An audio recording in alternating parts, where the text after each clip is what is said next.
Assalamualaikum warahmatullahi wabarakatuh. Selamat pagi, salam sejahtera untuk kita semua. Perkenalkan, kami dari kelompok 6 akan mempresentasikan mengenai jenis-jenis wacana media komunikasi wacana. Nah, di sini dianggotakan oleh pertama saya sendiri, Rani Andriani, yang kedua ada teman saya, Ayu Safaris Mukaromah, dan yang ketiga ada Lilis Ekasari. Di sini kami bertiga akan mempresentasikan mengenai jenis-jenis wacana media komunikasi wacana. Nah, yang pertama ada hakikat analisis wacana. Nah, apakah kalian masih mengetahui apa itu analisis wacana? Nah, hakikat analisis wacana ini akan dijelaskan oleh teman saya, Safa. Silakan. Sini saya akan melanjutkan penjelasan teman saya, yakni tentang hakikat wacana. Wacana adalah teks yang lengkap yang disampaikan baik lisan maupun tulis yang tersusun oleh kalimat yang berkaitan. Tidak harus selalu menampilkan isi yang koheren secara rasional. Pendapat tersebut ditulis oleh Kinevi dalam Supardo pada tahun 1988. Nah, kemudian hakikat analisis wacana. Nah, analisis wacana menurut pandangan dari Stubb, analisis wacana adalah merupakan salah satu kajian yang meneliti atau menganalisa bahasa yang digunakan secara alamiah, baik dalam bentuk lisan maupun tulisan. Stubb juga mengatakan bahwa analisis wacana menekankan kajian penggunaan dalam konteks sosial, khususnya dalam interaksi antar penutur. Pengertian analisis wacana secara konseptual adalah merujuk kepada upaya mengkaji pengaturan bahasa atas kalimat, mengkaji satuan kebahasaan yang lebih luas.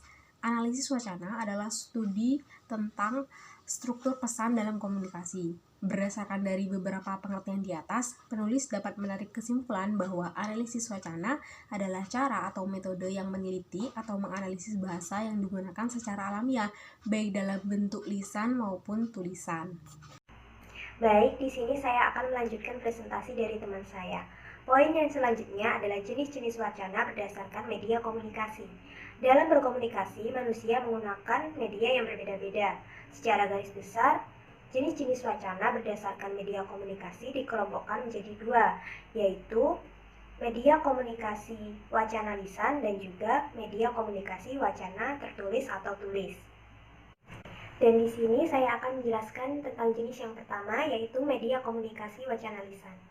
Wacana lisan adalah jenis wacana yang disampaikan secara lisan atau langsung dengan menggunakan bahasa verbal. Dengan kata lain, wacana lisan adalah wacana yang dihasilkan dengan cara diucapkan. Jenis wacana ini sering disebut sebagai tuturan atau speech atau ujaran yang disebut utterance. Contoh, informasi yang disampaikan oleh pembawa berita melalui siaran radio, dialog dokter dan pasien, interogasi polisi dan pesakitan, tawar-menawar dalam peristiwa jual beli, diskusi, rapat, musyawarah, dan masih banyak lagi.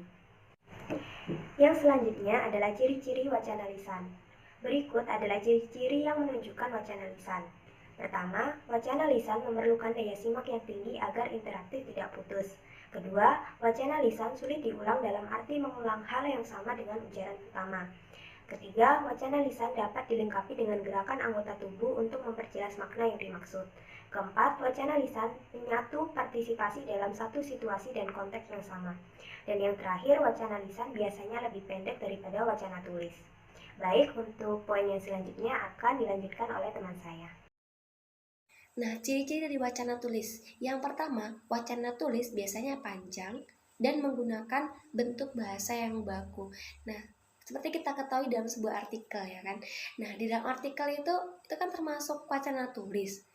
Nah, di situ di dalam artikel itu kan kita tidak menemukan tulisan yang 1-2 paragraf itu selesai dibaca gitu, tidak kan, karena wacana tulis itu isinya sangat panjang, sangat ringkas, padat, dan mampu dipahami oleh si pembaca yang mampu memberikan informasi, gagasan, wawasan, serta ilmu pengetahuan yang sangat penting di dalam itu.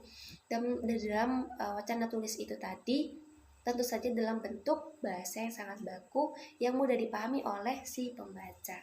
Yang kedua, wacana tulis dapat dilihat kembali tanpa ada perbedaan unit-unit kebahasaan. Nah, tentu saja dalam wacana tulis dalam sebuah artikel gitu ya kan, kita bisa membaca ulang ketika kita mendownload artikel itu, lalu kemudian kita selesai kita baca, kita ingin membacakan lagi, tentu saja kita bisa membaca itu berulang-ulang kali sampai kita benar-benar paham isi informasi dari wacana tulis itu tadi, tanpa ada perbedaan unit kebahasaan. Dan ketika kita membaca tulisan itu berulang-ulang kali, mau 1000 kali, tentu saja tidak akan ada perbedaan unit dari bahasannya. Baik, yang kedua mengenai media komunikasi wacana secara tertulis atau wacana tulis. Pasti di dalam benak kalian sudah tahu ya kan wacana tulis itu apa. Nah, saya akan menjelaskan sedikit lagi bahwasanya wacana tulis itu adalah jenis wacana yang disampaikan melalui tulisan, atau dengan kata lain wacana tulis itu diwujudkan secara tertulis. Nah, sampai sekarang tulisan-tulisan itu masih menjadi media yang sangat efektif dan sangat efisien untuk menyampaikan berbagai informasi, berbagai wacana, gagasan, ilmu pengetahuan, dan apapun yang bisa mewakili kreativitas manusia itu sendiri. Dan wacana tulis itu sering dipertukarkan maknanya dengan teks dan naskah. Nah, di dalam kajian wacana, teks dan naskah itu kurang diperhatikan serta dudukannya sering dianggap hanya berhubungan dengan huruf. Padahal gambar, tabel, lukisan, ilustrasi lainnya juga menjadi bagian dari wacana tulis, karena wacana dapat diwujudkan dalam bentuk kata, kalimat, paragraf, ataupun karangan-karangan utuh yang berisi alamat yang sangat lengkap, ringkas, dan juga detail. Dan biasanya wacana tulis ini dalam bentuk artikel, novel, media cetak, lalu cerita singkat, dan lain sebagainya yang dalam tanda kutip dalam bentuk wacana secara tertulis.